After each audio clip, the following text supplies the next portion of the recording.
Student, आज हम जिस टॉपिक को डिस्कस करेंगे वो टॉपिक है सिनेप्स। तो आज हम बात करेंगे सिनेप्स की। ये मैंने सामने डेफिनेशन लिखी हुई है जो आपकी बुक की डेफिनेशन है सिनेप्स से रिलेटेड। अच्छा, बुक की डेफिनेशन समझने से पहले थोड़ा सा आप ये सिनेप्स के बारे में यहाँ पर मैं आपको समझा देता हूँ कि ये सिनेप्स है क्या। अब देखो, लास्ट टाइम आपने नर्व इम्पल्स पढ़ी थी, तो देखो ये एक न्यूरॉन है, ये एक न्यूरॉन है,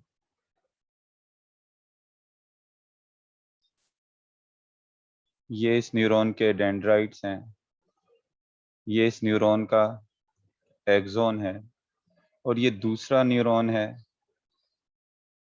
ये जो है वो क्या है, ये दूसरा न्यूरॉन है, और ये इस दूसरे न्यूरॉन के जो हैं वो डेंड्राइट हैं, और ये क्या है, इसका एक्सॉन है। अब मैंने आपको बताया था कि नर्व इम्पल्स स्टार्ट कहाँ से हो रही है, यहाँ से नर्व इम्पल्स स्टार्ट होगी। स्टार्ट होते होते होते ये नर्व इम्पल्स जो है वो डेंड्राइट से किस तरफ आ जाएगी, सेल बॉडी से होती हुई है एक्सॉन की तरफ आ गई। अब क्या है कि इस नर्व इम्पल्स ने इस एक्सॉन से, इस न्यूरॉन के एक्सॉन से इस न्यूरॉन के डेंड्राइट की तरफ, या कह लें कि इस न्यूरॉन से इस न्यूरॉन में इस नर्व इम्पल्स ने ट्रांसफर होना है। इस नर्व इम्पल्स ने इस न्यूरॉन से इस न्यूरॉन में क्या करना है, ट्रांसफर करना है। अब वो जगह, वो प्लेस, वो जगह या वो प्लेस जहां से एक न्यूरॉन का नर्व इम्पल्स दूसरे न्यूरॉन में क्या होता है, ट्रांसफर होता है, उस जगह को हम क्या कहते हैं, उस एरिया को हम क्या कहते हैं, उसको हम कहते हैं सिनएप्स। मिसाल के तौर पे ये जगह है जहां से एक न्यूरॉन का नर्व इम्पल्स या एक न्यूरॉन अपनी एक्साइटेशन जो है वो दूसरे न्यूरॉन में ट्रांसफर कर देगा, और इसी एरिया को हम क्या कहेंगे, इसी एरिया को हम कहेंगे सिनेप्स। अच्छा, अब इधर देखें, सिनेप्स के कंपोनेंट्स कौन कौन से होते हैं, मतलब एक सिनेप्स के पार्ट कौन कौन से होते हैं। अगर मैं यहाँ पर लिखूं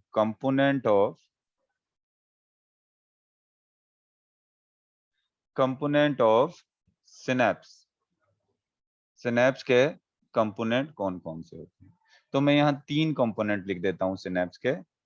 एक होता है प्री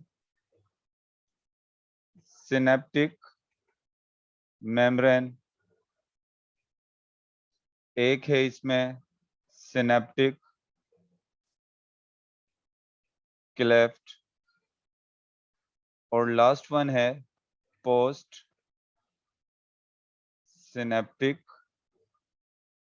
मेम्ब्रेन। ये तीन कंपोनेंट हैं किसके, सिनेप्स के। अब मिसाल के तौर पे आप इधर देखो, ये एक एक्सॉन है, ये एक न्यूरॉन का, सॉरी ये एक न्यूरॉन का क्या है, एक्सॉन है। अब इस एक्सॉन की ये जो मेम्ब्रेन है, एक्सॉन की मेम्ब्रेन जिसको मैं यहाँ रेड कलर से शो कर रहा हूँ, ये इस एक्सॉन की जो मेम्ब्रेन है, इस मेम्ब्रेन को हम क्या कहेंगे, इसको हम कहेंगे प्री सिनेप्टिक मेम्ब्रेन।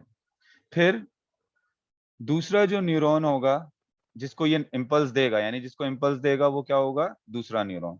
ये दूसरे न्यूरॉन का डेंड्राइट है, ये दूसरे न्यूरॉन का क्या है, डेंड्राइट। इस डेंड्राइट को चलो मैं जो है वो येलो कलर से शो कर देता हूँ। ये जो दूसरे न्यूरॉन का डेंड्राइट है, इसको हम क्या कहेंगे, इसको हम कहेंगे पोस्ट सिनेप्टिक मेम्ब्रेन। ये कौन सी हो गई, ये हो गई पोस्ट सिनेप्टिक मेम्ब्रेन। एक प्री सिनेप्टिक मेम्ब्रेन, अब याद रखोगे प्री सिनेप्टिक मेम्ब्रेन किसकी मेम्ब्रेन है, ये एक्सॉन की मेम्ब्रेन है, एक्सॉन टर्मिनल की मेम्ब्रेन है। और पोस्ट सिनेप्टिक मेम्ब्रेन जो है ये किसकी है, ये डेंड्राइट है। तो मतलब आप कह सकते हो कि ये जो सिनेप्स बनता है, ये एक न्यूरॉन के एक्सॉन और दूसरे न्यूरॉन के डेंड्राइट के दरमियान में बनता है। एक न्यूरॉन का एक्सॉन होता है और दूसरे न्यूरॉन का डेंड्राइट होता है, जिसके दरमियान में क्या बनता है, जिसके दरमियान में ये सिनेप्स बनता है। अब इधर देखो, इन प्री सिनेप्टिक मेम्ब्रेन और पोस्ट सिनेप्टिक मेम्ब्रेन के बीच में जो गैप है, इसको मैं ब्लू कलर से शो करता हूँ। ये प्री सिनेप्टिक मेम्ब्रेन और पोस्ट सिनेप्टिक मेम्ब्रेन के बीच में जो गैप है, इस गैप को क्या कहते हैं, इसको कहते हैं सिनेप्टिक क्लेफ्ट। अब एक बात याद रखना कि सिनेप्स में ये तीनों चीजें आ जाती हैं, प्री सिनेप्टिक मेम्ब्रेन भी और पोस्ट सिनेप्टिक मेम्ब्रेन भी, और उसमें साथ में क्या है, सिनेप्टिक क्लेफ्ट भी आ जाता है। तो चलो ये देखते हैं आपकी बुक में डेफिनेशन इसकी क्या लिखी हुई है। तो आपकी बुक कह रही है the junction between axon terminal of one neuron. मिसाल के तौर पे ये एक न्यूरॉन है, इसको मैं ये एक न्यूरॉन बना देता हूं, ये एक न्यूरॉन है, और इस न्यूरॉन के क्या है, ये एक्सॉन टर्मिनल है। ये क्या है, इसके एक्सॉन टर्मिनल, जिसमें से नोब्स निकली हुई होती हैं, आपको पता है इसे। ये क्या है, ये एक्सॉन टर्मिनल है, ये एक्सॉन टर्मिनल है।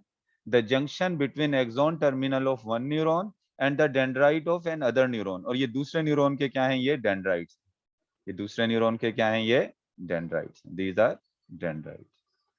अब ये जो जंक्शन है बीच में क्या है, ये जो बीच का जो ये जो जंक्शन है, किसके दरमियान में, एक एक्सॉन टर्मिनल, एक न्यूरॉन का एक्सॉन टर्मिनल, और दूसरे न्यूरॉन का क्या, दूसरे न्यूरॉन का डेंड्राइट। इनके दरमियान में जो, इनके ये दरमियान में ये जो इनका जो जंक्शन है, where information of one neuron is transmitted to another neuron, वो जगह जहां पर एक इंफॉर्मेशन दूसरे, एक न्यूरॉन से इंफॉर्मेशन दूसरे न्यूरॉन में ट्रांसफर होगी, इसी को क्या कह रहे हैं, इसको हम कह रहे हैं synapse, synapse. What is basically synapse? The junction between axon terminal of one neuron, this one is axon terminal of one neuron, look at it, this is axon terminal of one neuron, and the dendrite of another neuron, these are the dendrite of an other neuron, where information transfer from one neuron to another neuron, this is called synapse। इसको हम क्या कहेंगे, इसको हम synapse कहेंगे। ये definition दे रही है आपकी बुक synapse की। चलें आगे चलते हैं। अब इसके बाद आपकी बुक में है स्ट्रक्चर ऑफ सिनेप्स। सिनेप्स की स्ट्रक्चर किस तरह की होती है, तो कहता है neuron are not in direct contact at synapse. देखो ये एक न्यूरॉन है,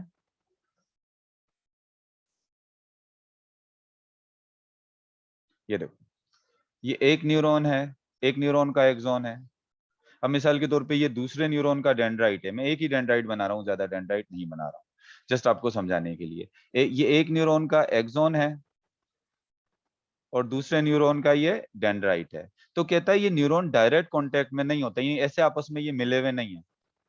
सेल जंक्शन बाज न्यूरॉन में होते हैं, लेकिन ज्यादातर क्या होता है, न्यूरॉन इस तरीके से आपस में डायरेक्ट कांटेक्ट इनका नहीं होता। यानी डायरेक्ट कांटेक्ट ऐसे भी मैं बना सकता हूँ कि ऐसे नहीं होते कि ये एक न्यूरॉन और ये दूसरा न्यूरॉन बिल्कुल आपस में मिले हुए हैं, ऐसा नहीं होता। दो न्यूरॉन का डायरेक्ट कांटेक्ट नहीं होता। जब डायरेक्ट कांटेक्ट नहीं होता तो फिर क्या होता है, तो कहता है neuron are not in direct contact at a synapse, there is a gap called synaptic cleft between them. उनके दरमियान में क्या होता है, एक गैप होता है। ये एक न्यूरॉन का एक्सॉन और ये दूसरे न्यूरॉन का डेंड्राइट, इनके दरमियान में गैप है, और इस गैप को हम क्या कह रहे हैं, इस गैप को हम कह रहे हैं सिनेप्टिक क्लेफ्ट। यानी सिनेप्स की स्ट्रक्चर में सबसे पहले तो क्या आ गया, ये आ गया सिनेप्टिक क्लेफ्ट। और उसके बाद कहता है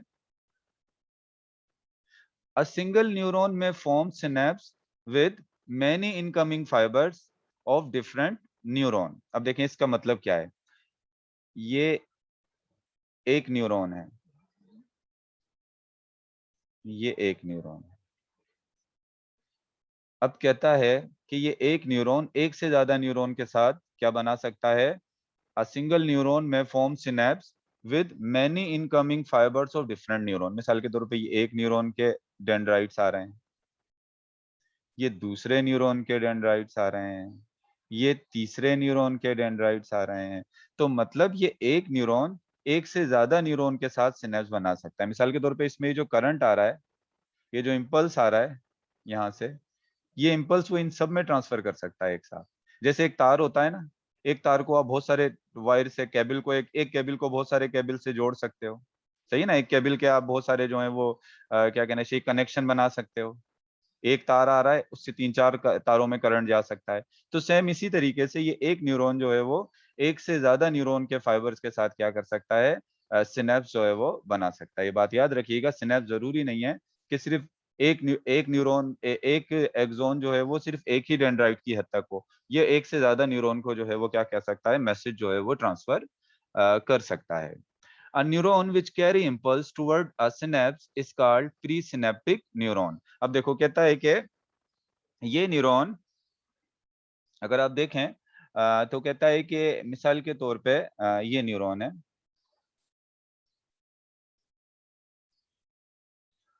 और ये न्यूरॉन जिसने मैसेज ट्रांसफर किया है किसको, इस वाले न्यूरॉन को।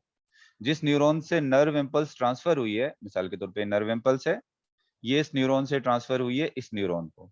जिस न्यूरॉन ने नर्व इम्पल्स कैरी किए, जिसने नर्व इम्पल्स ट्रांसफर किए, जिसने दी है नर्व इम्पल्स, वो तो प्री सिनेप्टिक न्यूरॉन होगा। वो क्या होगा? Pre synaptic neuron. वो क्या होगा? प्री सिनेप्टिक न्यूरॉन होगा। अ neuron that receive impulse after it crosses the synapse is post synaptic neuron. और जिसने रिसीव किए, ये वाला न्यूरॉन जिसने रिसीव किए, ये क्या है? ये है पोस्ट सिनेप्टिक न्यूरॉन। आपको पता है ना, प्री का मतलब पहले और पोस्ट का मतलब बाद में। तो मतलब सिनेप्टिक क्लेफ्ट से पहले जो कुछ है वो प्री है, और सिनेप्टिक क्लेफ्ट के बाद जो है वो क्या है? वो पोस्ट है बेसिकली। अच्छा, अब जो है वो आगे मैकेनिज्म ऑफ सिनेप्टिक ट्रांसमिशन। कैसे सिनेप्टिक ट्रांसमिशन होती है, इसके अब आपने क्या देखना है? इसका आपने देखना है मैकेनिज्म। वो मैकेनिज्म आपकी बुक का मैं भी बताता हूं, लेकिन अपनी बुक का पढ़ने से पहले थोड़ी सी एक बात समझ लो, जो मैंने लास्ट टाइम आपको नर्व इम्पल्स बताया था उससे ही रिलेट करके मैं बता रहा हूं।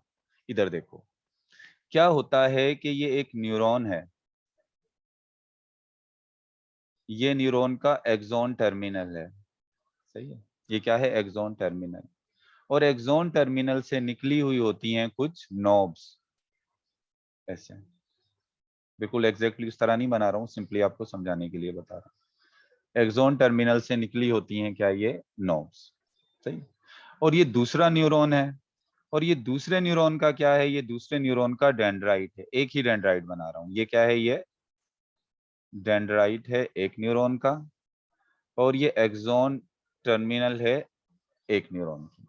अब क्या होता है, मैंने आपको बताया था कि जब नर्व इम्पल्स पहुंचती है एक्सॉन टर्मिनल पर, पिछला लेक्चर अगर आपने अटेंड नहीं किया तो उसको देख लीजिएगा।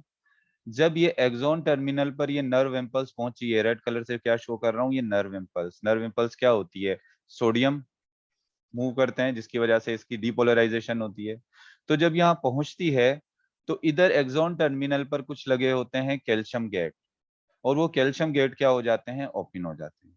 बहुत सा कैल्शियम बाहर होता है, और कम अंदर कैल्शियम कम होता है। तो जाहिर सी बात है, बाहर से कैल्शियम कहाँ आना शुरू हो जाता है? अंदर आना शुरू हो जाता है। और अंदर बहुत सा कैल्शियम जो है वो कहाँ आ जाता है? अंदर आ जाता है। फिर ये कैल्शियम क्या करता है? ये कैल्शियम इन नोब्स के अंदर, जो सिनेप्टिक नोब्स हैं, इनके अंदर कुछ थैलियां होती हैं, जिनको हम कहते हैं सिनेप्टिक वेसिकल्स। इन थैलियों को क्या कहते हैं? इनको हम कहते हैं सिनेप्टिक वेसिकल। इन सिनेप्टिक वेसिकल में केमिकल भरा हुआ होता, केमिकल भरे होते हैं, और उन केमिकल्स को हम कहते हैं न्यूरो ट्रांसमीटर। इन केमिकल्स को हम क्या कहते हैं? चलें ग्रीन से शो कर देता हूँ न्यूरो ट्रांसमीटर को। तो ये क्या होते हैं? जो इसमें केमिकल भरे हुए हैं, इनको हम क्या कहते हैं? Neuro transmitter. ये अंदर बहुत से जो कैल्शियम आए, इन कैल्शियम ने क्या किया? ये कैल्शियम धक्का लगाएंगे इसको, एक यही समझ लें, और इन सिनेप्टिक वेसिकल को जाकर अटैच करवा देंगे। ये सिनेप्टिक वेसिकल जाकर अटैच हो जाएंगे प्री सिनेप्टिक मेम्ब्रेन के साथ। प्री सिनेप्टिक मेम्ब्रेन मैंने आपको बताया था कि एक्सॉन टर्मिनल की जो मेम्ब्रेन है, इसको क्या कह रहे हैं? इसको हम कह रहे हैं प्री सिनेप्टिक मेम्ब्रेन। ये है प्री सिनेप्टिक मेम्ब्रेन। और क्या हुआ? इस प्री सिनेप्टिक मेम्ब्रेन के साथ ये सिनेप्टिक वेसिकल जाकर क्या हो गए? अटैच हो गए। ये चलें, इसको मैं ग्रीन से ही शो करता हूँ न्यूरो ट्रांसमीटर को। इसमें भरे हुए ये न्यूरो ट्रांसमीटर। फिर क्या होगा? यहां से ये न्यूरोट्रांसमीटर रिलीज होंगे। यहां से ये न्यूरोट्रांसमीटर क्या होंगे? रिलीज होंगे। न्यूरोट्रांसमीटर क्या है? ये केमिकल्स हैं। चलो इनको मैं केमिकल्स यहां पर बना देता हूं। इसने क्या किया? सिनेप्टिक वेसिकल ने न्यूरोट्रांसमीटर को रिलीज कर दिया सिनेप्टिक क्लेफ्ट में। न्यूरोट्रांसमीटर कहाँ आ गए? ये न्यूरोट्रांसमीटर आ गए सिनेप्टिक क्लेफ्ट में। अब ये न्यूरोट्रांसमीटर बेसिकली क्या है? न्यूरोट्रांसमीटर केमिकल है। अब न्यूरोट्रांसमीटर यहां पर जाकर अटैच होंगे इधर, यहां लगे होंगे रिसेप्टर्स। इन न्यूरोट्रांसमीटर के रिसेप्टर कहां लगे हुए होंगे? डेंड्राइट्स पर। डेंड्राइट्स पर न्यूरोट्रांसमीटर के रिसेप्टर लगे होंगे, जिनके साथ ये न्यूरोट्रांसमीटर जाकर क्या हो जाएंगे? अटैच हो जाएंगे। ये देखो, डेंड्राइट के रिसेप्टर के साथ न्यूरोट्रांसमीटर अटैच होगा। जैसे ही ये न्यूरोट्रांसमीटर डेंड्राइट के रिसेप्टर के साथ अटैच होंगे, तो इन डेंड्राइट के रिसेप्टर्स के साथ ही लगे हुए होते हैं केमिकली गेटेड चैनल। अब मैंने आपको बताया था कुछ वोल्टेज गेटेड चैनल होते हैं। वोल्टेज गेटेड चैनल उस वक्त खुलते हैं जब वोल्टेज में चेंज आता है, और जब मैकेनिकली गेटेड चैनल उस वक्त खुलते हैं जब कोई इनके ऊपर मैकेनिकल प्रेशर लगता है। और उसके साथ एक और होते हैं लीकी चैनल जो हमेशा ओपन रहते हैं। इसके अलावा कुछ होते हैं chemically gated channel. Chemically gated channel उस वक्त ओपन होते हैं जब उनके साथ क्या अटैच होता है, कोई केमिकल अटैच होता है। जैसे ही ये केमिकल यानी न्यूरोट्रांसमीटर इन रिसेप्टर के साथ अटैच होगा, तो सोडियम गेटेड चैनल खुल जाएंगे। यहाँ पर क्या ओपन हो जाएंगे, यहाँ पर ओपन हो जाएंगे सोडियम गेटेड चैनल। मिसाल के तौर पे यहाँ पर ये सोडियम गेटेड चैनल क्या हो गए, ओपन हो गए। जैसे ही सोडियम गेटेड चैनल ओपन होते हैं, तो बाहर से सोडियम कहाँ जाता है, बाहर से सोडियम इस न्यूरॉन के अंदर जाता है। और अंदर जब सोडियम ज्यादा चला जाएगा तो इसकी डीपोलराइजेशन हो जाएगी। पता है ना आपको, वो तो सारा प्रोसेस पड़ा हुआ है, इसकी डीपोलराइजेशन होगी।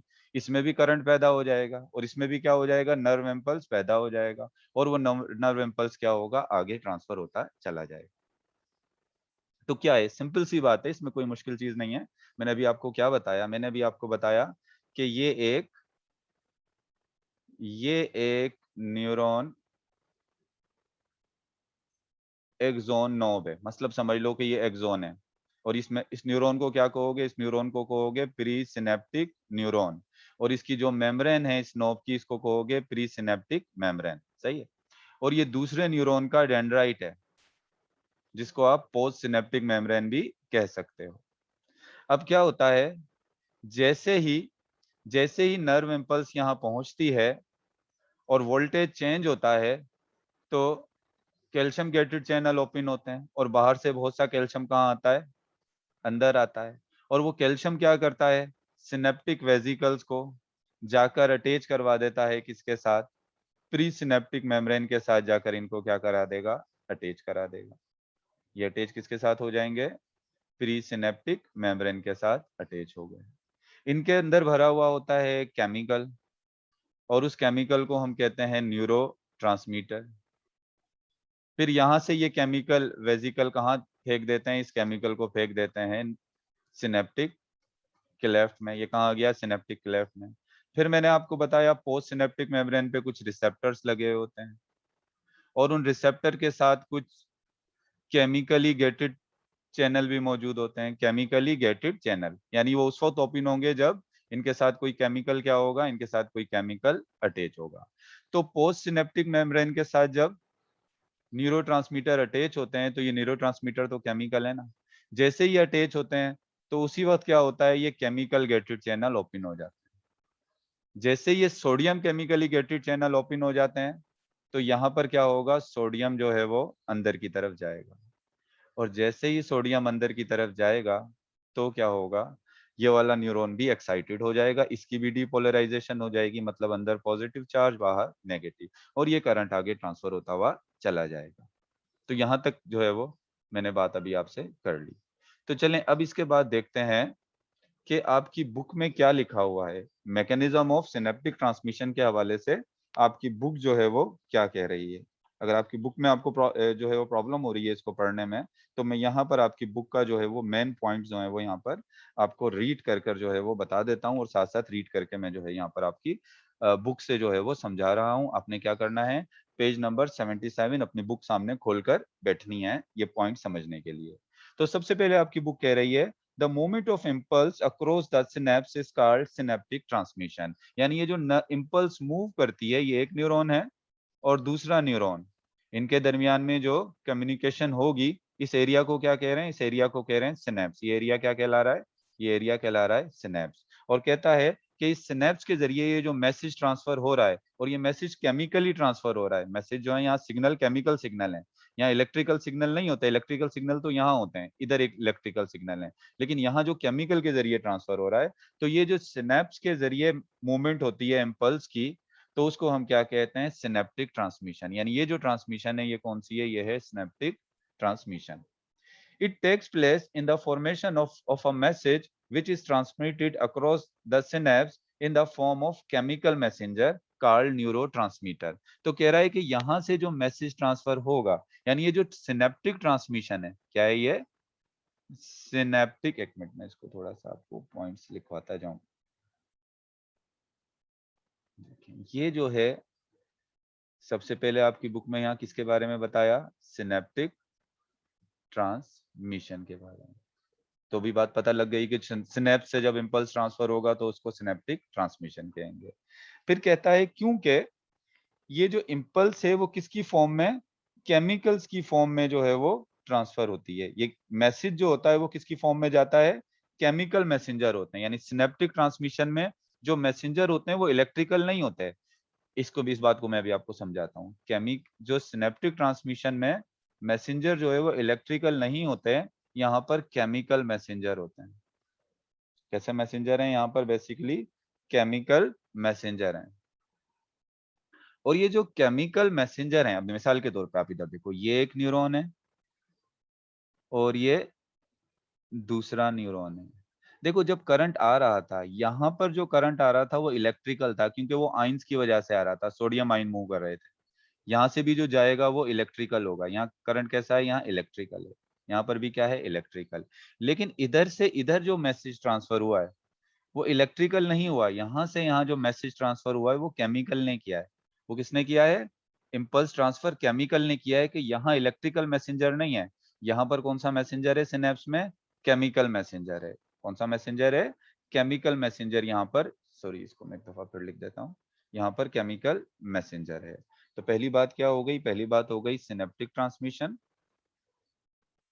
जो किसके जरिए होती है, जो सिनेप्स के जरिए होती है।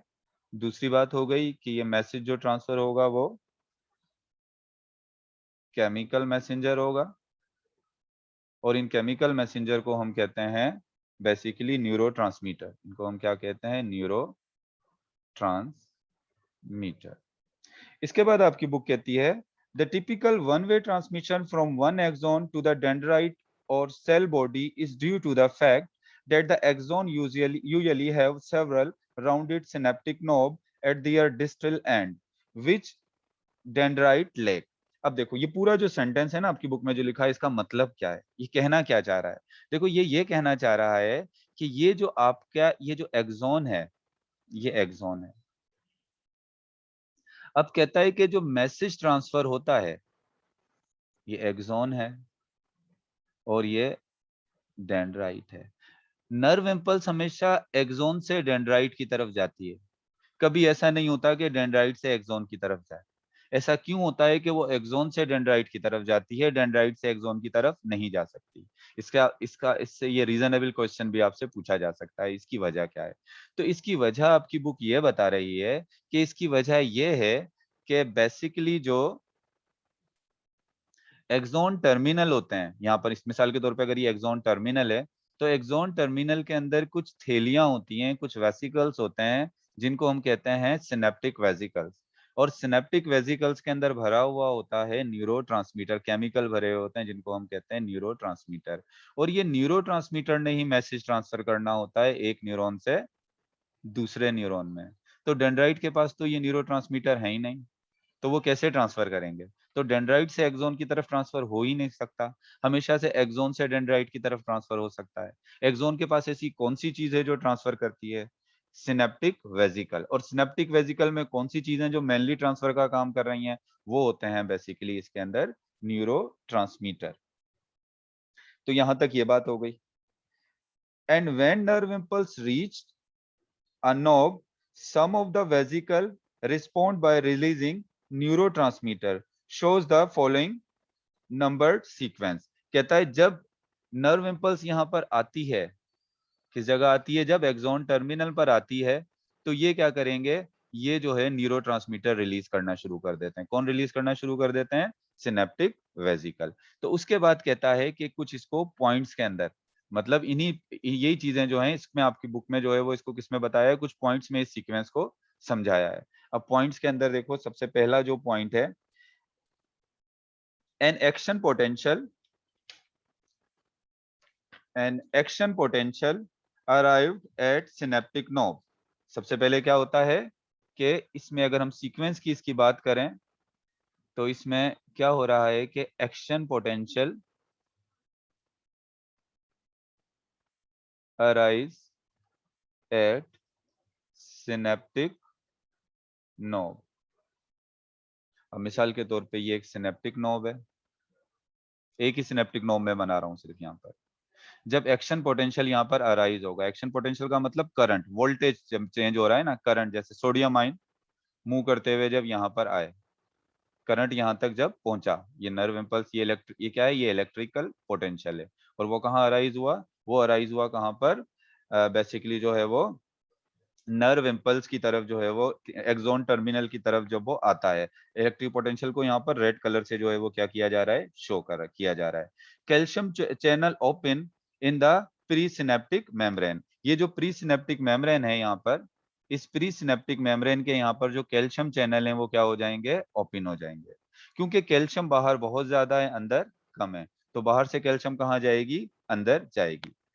as a as the calcium ion concentration inside the bulb का मतलब यहाँ नॉब ही है, inside the bulb या inside the knob is lower, calcium अंदर क्या है, कम है, देन द आउटसाइड के मुकाबले में। तो कैल्शियम आयंस रश इन, तो कैल्शियम आयन कहाँ आ जाएंगे, अंदर की तरफ आ जाएंगे। तो क्या होता है जब एक्शन पोटेंशियल अराइज होती है सिनेप्टिक नोब पर, तो सिनेप्टिक नोब पर जब एक्शन पोटेंशियल अराइज होती है तो इसमें दो काम होते हैं। एक तो क्या होता है, एक तो जो है वो कैल्शियम गेट ओपन हो जाएंगे, कैल्शियम गेट जो है वो क्या होंगे, ओपन होंगे। और साथ में क्या होगा, कैल्शियम जो है वो क्या होगा, ions rush in. Calcium ion जो है वो कहाँ आ जाएंगे, इसके अंदर आ जाएंगे। देखो ये कैल्शियम आइन कहाँ आ गए, ये अंदर आ गए। अब क्या होगा इसके बाद, इसके बाद जो है वो ये कैल्शियम आइन जो है वो क्या करेंगे, as the calcium ion concentration increase synaptic vesicle move toward the membrane. यानी कैल्शियम आइन कंसंट्रेशन जब इंक्रीज होगी, वो रश इन होंगे, तो सिनेप्टिक मेम्ब्रेन जो सिनेप्टिक वेसिकल जो होंगे, सिनेप्टिक वेसिकल, तो ये सिनेप्टिक वेसिकल जो है वो किसके साथ अटैच हो जाएंगे, move toward the membrane. Synaptic vesicle move toward membrane. यानी ये सिनेप्टिक वेसिकल्स यहाँ पर है ना, ये मैं इनको क्या बना रहा हूँ, सिनेप्टिक वेसिकल। अब ये सिनेप्टिक वेसिकल जो है वो कहाँ मूव करेंगे, ये मूव कर जाएंगे किसकी तरफ, इस मेम्ब्रेन की तरफ। किस मेम्ब्रेन की तरफ, जिसको हम प्री सिनेप्टिक मेम्ब्रेन भी इसको कह रहे हैं। यहाँ पर क्या कर गए, ये मूव कर गए। और इनके अंदर क्या भरा हुआ है, इनके अंदर आपको पता है कि केमिकल भरा हुआ है, जिसको आप न्यूरो ट्रांसमीटर कह रहे हो, जिसको यहाँ पर ग्रीन कलर से शो किया जा रहा है। उसके बाद कहता है the neurotransmitter vesicle fuse with the plasma membrane of the transmitting cell. यानी वो सेल जो नर्व इंपल्स ट्रांसमिट करेगा, ये ट्रांसमिटिंग सेल है। अब ट्रांसमिटिंग सेल को प्री सिनेप्टिक न्यूरॉन भी कह सकते हो। ये ट्रांसमिटिंग सेल के देखो सेल मेम्ब्रेन के साथ, इस सेल मेम्ब्रेन को आप प्री सिनेप्टिक मेम्ब्रेन भी कहते हो, कह सकते हो। इसके साथ जो है सिनेप्टिक वेसिकल क्या हो गए, अटैच हो गए। अब क्या होगा, सिनेप्टिक यहाँ पर जब आया तो सिनेप्टिक वेसिकल किसके साथ अटैच हो गए, synaptic vesicle attach with pre synaptic membrane. किसके साथ अटैच हो गए, प्री सिनेप्टिक मेम्ब्रेन के साथ अटैच हो गए। और प्री सिनेप्टिक मेम्ब्रेन को आपकी बुक क्या कह रही है, कह रही है कि the neurotransmitter vesicle fuse with the plasma membrane of transmitting cell. यानी ये जो प्री सिनेप्टिक मेम्ब्रेन है, ये बेसिकली क्या है, यहाँ पर plasma membrane of of transmitting cell के नाम से आपकी बुक इसको यहाँ पर बता रही है। The fuse The fuse vesicle release their neurotransmitter molecule into the synaptic cleft। अब क्या होगा कि ये जो फ्यूज वेसिकल है, fuse vesicle release neurotransmitter into synaptic cleft. अब ये देखो, आपको पता है ना, ये एक न्यूरॉन है, ये दूसरे न्यूरॉन का डेंड्राइट है, ये बीच वाला एरिया सिनेप्टिक क्लेफ्ट है। तो कह रहा है कि ये जो सिनेप्टिक वेसिकल्स हैं, ये क्या रिलीज कर देंगे, ये न्यूरोट्रांसमीटर रिलीज कर देंगे, किसमें, सिनेप्टिक क्लेफ्ट में। ये देखो न्यूरोट्रांसमीटर इन्होंने अपना कहाँ रिलीज कर दिया, सिनेप्टिक क्लेफ्ट के अंदर ये न्यूरोट्रांसमीटर रिलीज कर दिए, यहाँ से सिनेप्टिक क्लेफ्ट में रिलीज कर दिया। इसके बाद the release neurotransmitter molecule diffuse across the cleft and bind to the receptor on the postsynaptic cell surface membrane। यानी डिफ्यूज होंगे, यानी आगे की तरफ जाएंगे ऐसे, और कहां पर जाकर ये बाइंड हो जाएंगे, ये जाकर बाइंड हो जाएंगे कि पोस्ट सिनेप्टिक मेम्ब्रेन के साथ जो ये रिसेप्टर लगे हैं। पोस्ट सिनेप्टिक मेम्ब्रेन किसकी मेम्ब्रेन को कह रहे हैं? डेंड्राइट की मेम्ब्रेन को कह रहे हैं। डिफ्यूज होंगे और जाकर किसके साथ बाइंड हो जाएंगे? ये बाइंड हो जाएंगे रिसेप्टर्स के साथ। पोस्ट सिनेप्टिक मेम्ब्रेन की जो रिसेप्टर हैं उसके साथ जाकर क्या हो गए? उसके साथ जाकर ये बाइंड हो जाएंगे। ये देखिए, न्यूरोट्रांसमीटर जो रिलीज हुए थे वो किसके साथ जाकर बाइंड हो गए? वो पोस्ट सिनेप्टिक मेम्ब्रेन के साथ जाकर बाइंड हो गए। उसके बाद कहता है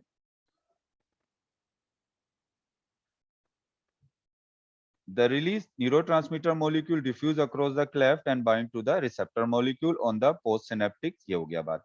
फिर कहता है binding of neurotransmitter to the postsynaptic neuron receptor opened some channel and allows sodium ions to diffuse across the postsynaptic membrane। ये जब इसके साथ बाइंड होता है तो इसकी वजह से यहाँ पर कुछ सोडियम चैनल, मैंने आपको कहा था ये केमिकली गेटेड चैनल है, केमिकल से स्टिमुलेट होंगे। न्यूरोट्रांसमीटर क्या है? केमिकल है। तो ये केमिकल गेटेड चैनल ओपन होते हैं और उनकी वजह से कुछ सोडियम बाहर से कहां चले जाते हैं? सोडियम बाहर से पोस्ट सिनेप्टिक मेम्ब्रेन को क्रॉस करके न्यूरॉन के अंदर क्या हो जाते हैं? ये दाखिल हो जाते हैं।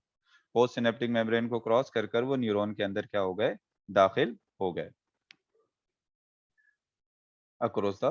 As a result, postsynaptic membrane depolarize and action potential is generated। अब इसके रिजल्ट में क्या हुआ? ये मेम्ब्रेन डिपोलराइज हो जाएगी, पोस्ट सिनेप्टिक मेम्ब्रेन क्या हो जाएगी? ये डिपोलराइज हो जाएगी। ऊपर पॉजिटिव चार्ज, अंदर क्या हो जाएगा? अंदर नेगेटिव चार्ज, सॉरी अंदर पॉजिटिव चार्ज और बाहर क्या आ जाएगा? Negative charge. इसी को तो डिपोलराइजेशन कहते हैं। बाहर नेगेटिव चार्ज आ जाए और अंदर क्या आ जाए? Positive charge. यानी बाहर नेगेटिव चार्ज आ गया, अंदर क्या आ गया?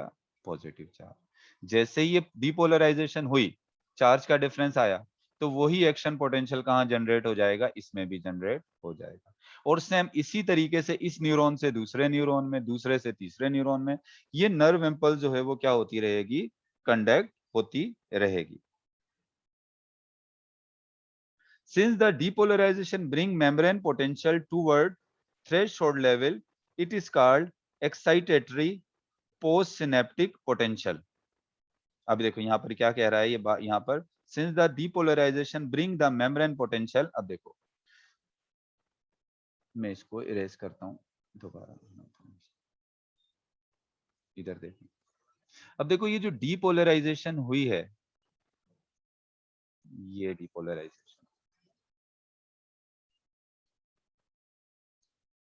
सबसे पहले हमने बताया था ये पहला वाला न्यूरॉन था। इसकी डीपोलराइजेशन कैसे हुई थी? मैंने आपको बताया था कोई मच्छर यहाँ पर बैठ गया, कोई भी इसको स्टिमुलस मिला तो इसकी डीपोलराइजेशन हो गई। क्या कैसे डीपोलराइजेशन हुई? कि बाहर नेगेटिव चार्ज आ गया, अंदर क्या हो गया? Positive charge.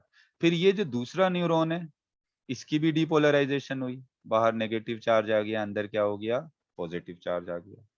कहता है कि since the depolarization bring membrane potential toward threshold, it is called excitatory postsynaptic potential। यानी इसने इसने यहाँ पर जो है इस न्यूरॉन ने इसको एक्साइटेड किया है, इसको एक्साइटेड किया है, यानी इसके अंदर क्या किया है? इसके अंदर करंट जनरेट करवाया है और अपने न्यूरोट्रांसमीटर यहाँ से भेजकर इसके अंदर करंट जनरेट कराया है।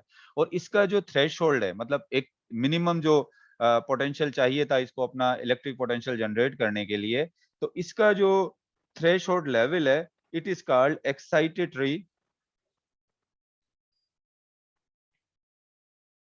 Post synaptic, excitatory post synaptic potential. इसको आप EPSB कह सकते हैं, EPSB, ठीक है ना। इसको आप कहोगे एक्साइटरी पोस्ट सिनेप्टिक पोटेंशियल। यहां पर एक्साइटरी पोस्ट सिनेप्टिक पोटेंशियल नहीं था क्योंकि इसको तो डायरेक्ट स्टिमुलस मिला था, लेकिन इसको जो स्टिमुलस मिला है ये सिनेप्स से होता हुआ मिला है। तो इस वजह से इसको आप क्या कहोगे? इसको कहोगे एक्साइटरी पोस्ट सिनेप्टिक पोटेंशियल। इसको चलें ऐसे कर देते हैं, यहाँ पर जो हम सीक्वेंस लिख रहे थे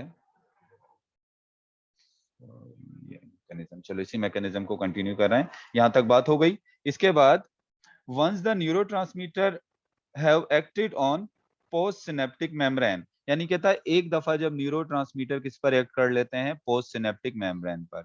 ये है पोस्ट सिनेप्टिक मेम्ब्रेन, PSM लिख रहा हूं, पोस्ट सिनेप्टिक मेम्ब्रेन, और इस पर ये लगे हुए हैं रिसेप्टर, और रिसेप्टर के ऊपर जब लग जाते हैं क्या, ये न्यूरोट्रांसमीटर, ये आ गए न्यूरोट्रांसमीटर लग गए हैं पोस्ट सिनेप्टिक मेम्ब्रेन के साथ। जब ये कहता है कि neurotransmitter acted on the post synaptic membrane, जब ये पोस्ट सिनेप्टिक मेम्ब्रेन पर इन्होंने एक्ट कर लिया, उन्होंने सोडियम गेट भी जो है वो क्या करा दिए, केमिकली जो सोडियम गेट थे वो भी क्या करा दिए, वो भी ओपन करा दिए। तो अभी न्यूरोट्रांसमीटर का काम तो खत्म हो गया, जो काम करना था इन्होंने वो काम कर लिया। तो कहता है they are immediately broken down by enzyme acetylcholine. ये उसके बाद क्या होता है, इनको इन न्यूरोट्रांसमीटर को कौन ब्रेक डाउन कर देता है, इनको ब्रेक डाउन कर देते हैं एंजाइम, यानी इसके साथ जो अटैच हुए हैं, अब अटैच थोड़ी रहेंगे हमेशा, ये क्या होंगे, इनको एंजाइम जो है वो क्या कर देंगे, ब्रेक डाउन कर देंगे, इनको यहाँ से हटा देंगे, इनको यहाँ से ब्रेक डाउन कर देंगे, ये इनके साथ हमेशा अटैच नहीं रहेंगे, एंजाइम इनको क्या कर देंगे, यहाँ से ब्रेक डाउन कर देंगे। अच्छा अब इधर देखो, अब कहता है कि लाइक एसिटाइकोलिन, यानी मुख्तलिफ किस्म के न्यूरोट्रांसमीटर होते हैं। अब उन न्यूरोट्रांसमीटर के अंदर मिसाल के तौर पे ये जो एसिटाइकोलिन है, आपको पता है ना, हमारे नर्व सेल को जो मैसेज देता है, हमारे नर्व सेल के लिए जो न्यूरोट्रांसमीटर का काम करता है वो कौन है, एसिटाइकोलिन। एसिटाइकोलिन इज हाइड्रोलाइज, यानी एसिटाइकोलिन को जो ब्रेक डाउन करेगा एंजाइम, एसिटाइकोलिन को कौन सा एंजाइम जो है वो ब्रेक डाउन करेगा, वो है एसिटाइकोलिन।